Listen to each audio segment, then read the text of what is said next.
passer la parole à Madame Isabelle Saïn pour 5 minutes également. Merci de me donner la parole. Moi, je vais la prendre donc en tant que chercheur et en ayant participé à un état des savoirs sur la famille monoparentale qui a été demandé par la Caisse nationale des allocations familiales et aussi en tant que juriste. Et ma présentation sera en 2 points. D'abord, sur l'opportunité de se doter d'une définition ou d'un statut des familles monoparentales et ensuite sur la nécessité d'étendre la politique de soutien aux familles monoparentales au-delà des politiques sociales, sur le terrain de l'égalité des genres et sur le terrain du droit civil, en dépassant une politique qui serait seulement spécifique aux familles monoparentales.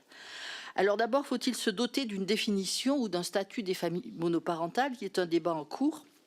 Je rappellerai que le droit ne donne aucune définition de la famille en général, monoparentale ou pas monoparentale. Le droit se contente d'organiser des liens interpersonnels entre les membres d'un couple ou entre des parents et des enfants. Et ce sont ces liens que le droit établit lorsqu'il crée un statut ou que le droit protège avec la règle de la protection de la vie privée et familiale. Et donc le droit ne donne pas de définition de la famille et ne donne pas plus de définition de la famille monoparentale, qui est une expression issue des années 1970 et qui est avant tout statistique ou sociologique. Ce terme est problématique parce qu'il renvoie à des situations très différentes, en particulier sur l'existence, le rôle ou l'implication de l'autre parent, parce que le terme de famille monoparentale semble exclure a priori la présence d'un autre parent, quel que soit son investissement dans l'éducation de l'enfant. Donc d'autres expressions sont possibles, comme celui de foyer monoparental, qui n'exclut pas d'emblée l'autre parent. Et puis dans ces familles monoparentales, souvent, possiblement, on intègre les familles unilinéaires, c'est-à-dire les familles dans lesquelles il n'y a qu'un lien de filiation établi et donc pas de lien de filiation paternelle, ce qui n'est pas la situation la plus fréquente, mais qui est une situation possible. On peut peut-être trouver une explication de ces termes dans l'opposition initiale, dans les années 70, entre la famille qui, à cette époque, était considérée comme normale, la famille avec un couple marié et des enfants. Et donc, par opposition, on a décrit les familles monoparentales. Et donc, donner un statut aux familles monoparentales, c'est aussi une façon de consolider cette opposition qui semble aujourd'hui dépassée face à la fluidité des organisations familiales. Et puis, trouver une définition, avoir une définition statistique pour des raisons de démembrement ou sociologique pour des raisons d'analyse scientifique ne suppose pas pour autant de donner une définition juridique. Ce qui ne s'oppose évidemment pas à la mise en place d'un soutien aux familles monoparentales, sous réserve des questions de preuve de l'isolement et de la monoparentalité, qui, dans le monde de la protection sociale, peut être complexe. Deuxième point, étendre la politique de soutien aux familles monoparentales au-delà des seules politiques sociales et au-delà des seules familles monoparentales. Alors bien entendu, du côté des politiques sociales généralistes, c'est la question de l'emploi, du salaire, des travailleurs pauvres, et en particulier la question de la mise en place d'un service public de la petite enfance qui soit économiquement accessible, de qualité suffisante, en particulier sur les amplitudes d'horaires, ça a déjà été évoqué. Ce qui est une question centrale pour l'accès à l'emploi des chefs de famille monoparentales. Du côté également des inégalités de genre, sachant que 82% des familles monoparentales sont des mères avec enfants.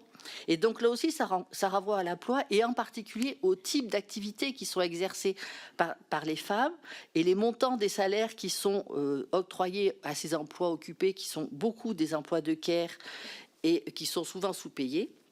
Et aussi la question de l'investissement des femmes dans le domestique, ce qui a des conséquences sur l'emploi, avec des sorties en tout ou partie du marché du travail. À côté des politiques sociales, à côté des politiques sur les inégalités de genre, il y a aussi des questions relevant du droit civil, donc plus technique juridiquement, qui organisent les relations familiales et qui sont... compte tenu de la position spécifique des femmes dans la prise en charge des enfants et dans l'activité domestique en général, le droit civil essaie d'organiser les conséquences de la séparation ou de l'isolement d'un parent, et plusieurs dispositifs, me semble-t-il, méritent d'être discutés, qui ne relèvent pas forcément des politiques sociales. En particulier, les frontières de la prestation compensatoire et plus globalement des dispositifs qui relèvent du droit civil, qui organisent les conséquences économiques de la séparation, puisque tous ces dispositifs concernent seulement les époux divorçants. Or, on sait maintenant qu'au moins la moitié des familles n'utilise pas le mariage, utilise éventuellement le Pacs ou rien du tout, et ces règles protectrices économiques ne s'appliquent pas en dehors du mariage. Deuxième point, les contours de l'obligation alimentaire. Alors évidemment, on peut discuter de son montant. On pourrait imaginer d'augmenter le montant moyen des pensions alimentaires. Maintenant, il existe un barème et donc on a un outil pour essayer d'augmenter ces pensions alimentaires. Mais ça n'est pas le seul problème. Il y a aussi l'obligation faite aux parents isolés d'agir en établissement de la dette. Donc il est en position de demandeur. Il assume la charge administrative et judiciaire de demander et d'obtenir cette pension alimentaire. On pourrait peut-être inverser la logique.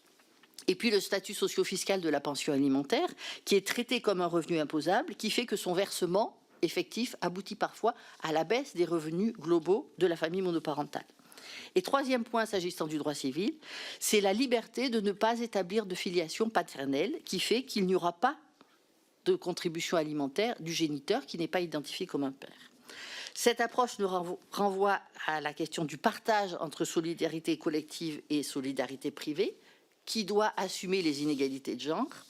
Elle renvoie évidemment aux limites de la solidarité privée, par hypothèse limitée aux capacités contributives du débiteur. À quel moment la protection sociale prend la suite? Je vous remercie. Merci beaucoup.